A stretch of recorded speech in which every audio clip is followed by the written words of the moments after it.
The girl lived in his barn and knew the ghost that walked his porch at midnight. The metal scraped as she pulled the shotgun off the nail in the wall. Her fingers didn't shake.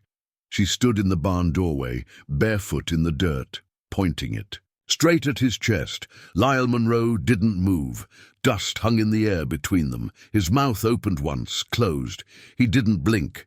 You remember her name now? He stared at her like she was something he hadn't seen in a long time. Not Ruth.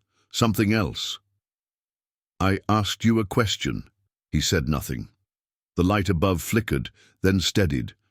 A drop of sweat rolled from his temple to his collar. Ruth stepped forward. Say it, his voice came out low. It wasn't her. Ruth's jaw tensed. That wasn't no ghost, she said. That was her. Lyle's eyes went to the barrel. He didn't raise his hands, didn't reach for his belt. You think I'm here for your confession? You think I want you to beg? She asked. Silence. 13 years, she said. 13 years, and you let them say I was crazy. I didn't. You didn't stop them. The shotgun clicked. Empty. Lyle flinched. Ruth didn't smile. She tossed the gun at his boots. It landed hard. He didn't look down. She walked past him, slow, calm, barefoot. Her dress was soaked to the knees. Mud, maybe blood. Lyle turned as she reached the door. Ruth, no! She pushed the door open. A gust blew in. He stayed where he was, pale. The shotgun still at his feet. Voiceover, distant, quiet. Ruth's voice older than her body. They said she died out there. They said I was wrong, said I made her up, that ghosts ain't real.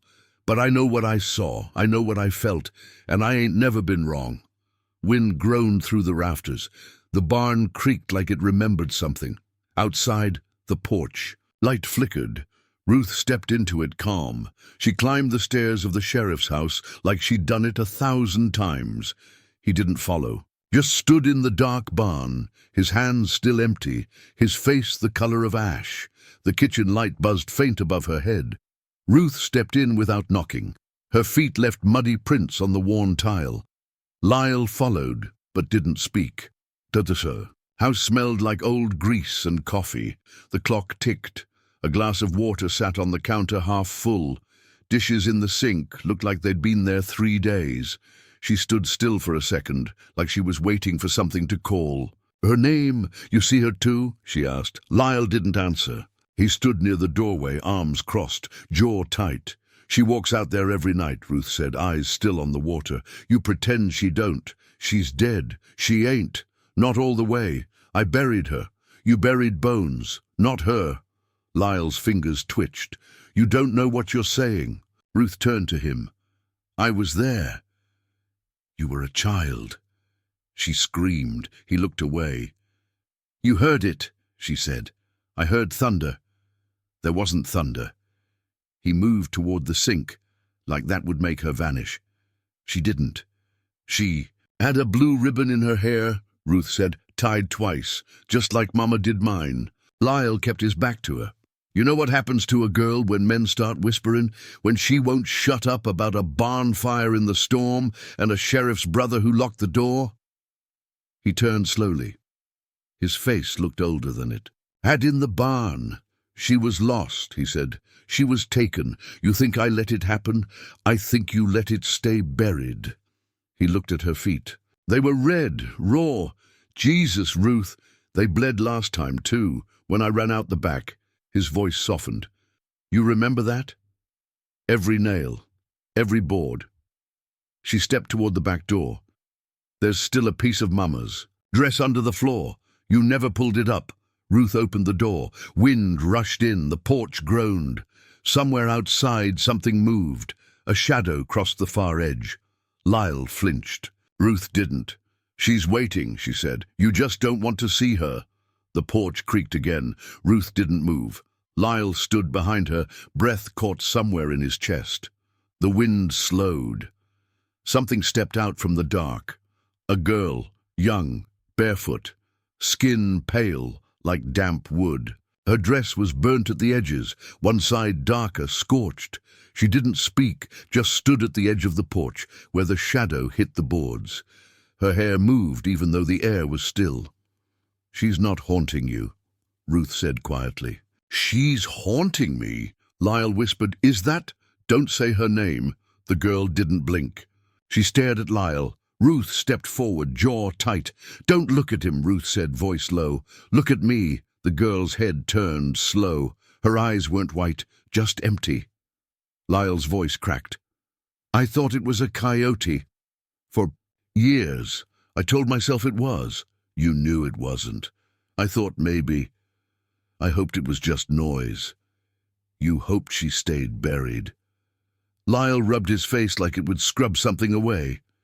Ruth didn't look at him. "She's not angry," Ruth said. "Not yet, but she remembers." The girl stepped closer to the window. Her hand touched the glass, fingers splayed like a child's. Lyle said, "She don't speak." "She don't have to." His voice dropped. "I was 12. Ruth turned. "You watched Hank tie her up." Lyle didn't answer. "You heard her scream." He closed his eyes. "You let it happen." "I didn't know what he was doing." "You knew enough not to open the door." He stepped back. "She begged you." "I was scared." She was 10. The ghost turned from the glass. She didn't walk away. She just faded, piece by piece, like smoke that never moved. Ruth stared at the empty space. The porch was silent. Only the boards remembered she'd been there. Lyle wiped his face with his sleeve. "Tell me where she is," Ruth said. His eyes met hers. No lies left in them. Only weight. Only time. "I don't know." "You do." "I swear." "You knew." "The rope. You knew the nail. You knew the smell when it burned." Lyle swallowed. He didn't speak again. The desk creaked as Ruth yanked the top drawer open. She didn't ask. Papers scattered, receipts, cigarette packs, old case notes, nothing she cared about. She opened the second drawer. Metal clicked. Her hand stopped. On a long white envelope, unsealed but untouched, a dark red seal in the corner. "State." Ruth turned it over slowly. "You kept this?" Lyle stood in the doorway, watching. "I didn't open it," he said. Ruth slid her finger under the flap, pulled out the letter. The paper was stiff, unread. She unfolded it, read the first line. "From the office of the governor," she said, voice flat. "We regret the errors in handling of case file 14D. He looked at the floor. "The family of the victim has our sincerest apology. Following internal review, findings point to misconduct by Deputy Hank Monroe. The case was prematurely closed. Payout arrangements are documented in state records." Lyle shifted. "They sent that 6 years ago. You kept it. I didn't want it, but you didn't burn it. I didn't know what to do." "They paid him to shut up," Ruth said. "To bury what Hank did. To bury her." "That money never touched my hands." "No," she said, "but your silence did." Lyle stepped forward. "You think I slept? You think I ever made it through one damn night without her face in my head? Then why didn't you dig?" "I didn't know where." "Oh, she was. You didn't look." He stepped back. Quiet filled the room. Ruth folded the letter again, slid it into her pocket. "You saw it happen and you let her become a rumor. I was a kid. You were a brother. You were a badge." She turned toward the door. Lyle didn't stop her. The wind outside had picked up. Rain hit the porch, roof like gravel. Ruth opened the door, stepped out barefoot into the storm. She didn't flinch, not even when thunder rolled hard across the hills. She crossed the yard without looking back. The barn door swung open before she touched it. Rain poured in. She stepped inside like she was home, like the fire never happened. Rain leaked through the holes in the barn roof, falling in cold streaks across Ruth's back. She dropped to her knees in the center of the floor, where the boards had rotted through. Ash stuck to her palms. Mud swallowed her fingers. She didn't stop. She dug faster, deeper, nails catching on stone, splinters, something sharp. Her breath was tight. The floor groaned above her like it remembered screaming. Lyle stood in the doorway, silent. The wind pushed at his coat. He didn't come closer. Ruth scraped at the mud again. Something metal clinked under her wrist. She froze, dug around it, pulled up a small, rusted lockbox, blackened on one side. The latch popped when she touched it. "You knew it was there," she said without looking up. Lyle didn't move. "No, but I figured you did." She opened it slow. Inside, a half-melted charm bracelet, a photo curled and burned along the edges, and a torn Bible page stained dark. Ruth stared at the bracelet. Her fingers trembled now. "That's hers," she whispered. Lyle stepped one pace forward. "Ruth! She—" Didn't answer. She pulled the photo out, held it close. Half a girl's face smiled back. The left side was gone, burned away. "She wore it to church," Ruth said. "That bracelet. Mama bought it at the feed store, said she could wear it once she turned 10. She picked up the Bible scrap, read the only legible line, "And the truth shall make you free." Her hands shook. The photo slipped back into the box. She closed it gently. Then she sat there and wept. No sound, just the weight of it. The rain kept coming. Lyle looked down at his boots. "I'm sorry. She was a child," Ruth said. "I know. You let her scream. I didn't know what to do. You don't get to say that anymore." She stood. The box stayed. In her arms, like something holy, her eyes met his.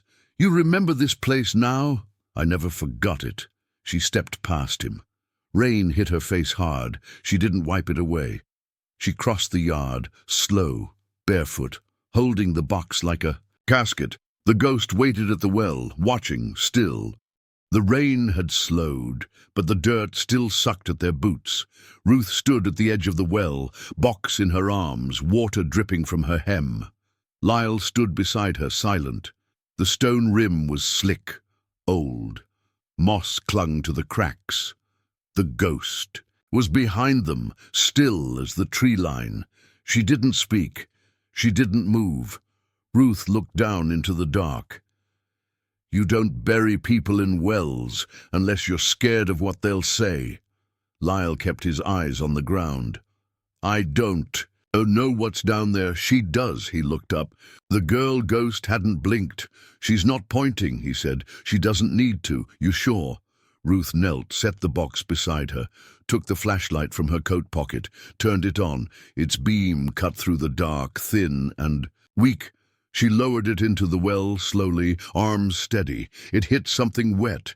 A dull clink. Lyle leaned forward. What was that? Metal or glass? The beam caught again, a glint. Then something pale. Ruth's voice was steady. "We pull it up. Tonight." "We should wait for morning." "No. You don't even know what—" "Yes, I do." He looked at her hands, still muddy from the barn. "You think it's her?" "I know it is." He hesitated. "If it is, if we find her, you'll still sleep in that house?" "I won't sleep at all." Ruth picked up the box. "Good." The ghost turned slowly, walking back toward the barn. Her feet left no prints. Lyle stepped back. "We'll need a rope and gloves. You ain't going in there. I ain't letting you go alone." "I should. It's mine to carry." "No," Ruth said. "It's hers." She looked at the well one last time, then turned. "We do this together." They walked toward the shed. The air was thick. The well waited, still open, still hungry. The rope groaned as it slid through their hands, wet, heavy, every inch harder than the last. Lyle's boots slipped twice in the mud. Ruth didn't slow. She gripped tighter, teeth clenched, eyes locked on the dark mouth of the well. The hook caught something deep. A tug. Then it held. Lyle braced himself. "Got it. Pull!" They hauled together. Rusty water splashed up the sides. Something broke the surface. Cloth, ripped, soaked. A piece of blue fabric caught the light. Lyle gagged. Ruth kept pulling. A small, pale arm surfaced. Bone. Hair clung to it, mud-coated, tangled. Lyle turned and vomited in the grass. "Keep going," Ruth said. "I can't." "You will." The satchel came last, faded red, cracked leather. The front pocket still snapped shut. Ruth knelt. Her fingers trembled as she opened it. Inside, a folded drawing, water-streaked but still visible. Two girls holding hands. one ribboned, one barefoot. The initials RM stitched in the corner. She reached deeper, pulled out a tarnished badge. Sheriff's, her voice was low. She carried this. Lyle stumbled toward her. His face was gray. I didn't know. You did. He dropped to his knees in the mud, sobbing. I was scared. You don't get to cry. I didn't mean. She begged. He looked up at her, broken. She trusted you. I was 12. She died thinking you'd save her. Lyle covered his face. Ruth held the badge, stared at it, then at him. You don't get this anymore either. She stood, walked past him, didn't look back. The satchel hung from her shoulder. The rope still trailed behind her like a tail from the past. Lyle stayed on the ground, breath shallow, hands shaking. The wind blew soft. No thunder, no rain. The ghost stood near the porch, watching. Ruth didn't meet her eyes. She stepped onto the porch, opened the door, walked inside, slow, no rush, no pause. The air in the house shifted. Something old left it. The ghost stayed behind, still watching, waiting. But Ruth didn't stop for her, not anymore. Lyle stood at the bottom step, keys in his hand. They clinked against each other, small sounds in the quiet. Ruth stood in the doorway. Her hair was still wet, dirt on her sleeves. The satchel was gone. Only the box remained, cradled under one arm. He held the keys out. It's yours now. She looked at them, didn't reach. I don't want your house. Then what do you want? She didn't blink. The barn stays open. He nodded. The porch light stays on. All right. She comes and goes when she wants. Lyle swallowed. You sure she's gone? No. He looked down at the keys, then back at her. You staying? She didn't run. Why should I? He nodded once, quiet, then placed the keys on the railing and walked toward his truck. He didn't say goodbye. The engine started slow. Dust kicked up behind the tires. She watched until it disappeared. That night, the ghost didn't come. The porch light stayed lit. No steps, no creaks, no shadows at the window. Ruth didn't wait for her. She walked back to the barn alone, opened the doors and left them wide. The wind moved through slow, dry now, soft. She lit a fire in the rusted barrel near the corner. The smoke curled out steady. No sparks, no screams. She placed the box beside her on the dirt, sat down with her knees pulled up, watched the flames, said nothing. Her sister's bracelet was still wrapped around her fingers. She turned it slow, one charm at a time, then stopped. Outside, the trees didn't move. No sound but the crackle of fire. The barn held steady. Nothing pushed back. Ruth leaned her head against the wall, closed her eyes. She didn't dream, didn't drift, just breathed. The box stayed beside her, untouched. The fire burned low, but didn't die. Not until morning. The morning was gray. No wind, no sound. Ruth stepped onto the porch, barefoot, same as before. The boards didn't creak. The light above her flickered once, then held. She looked out toward the road. Lyle's truck sat running, packed, pointed south. He didn't look back, didn't roll down the window, just shifted into gear and drove. Dust rose behind him. That was all. Ruth stayed at the edge of the porch, watching nothing. She ain't coming back, she said. The barn doors stood open. A thin line of smoke curled from the barrel inside. The fire had died, but the heat still lingered.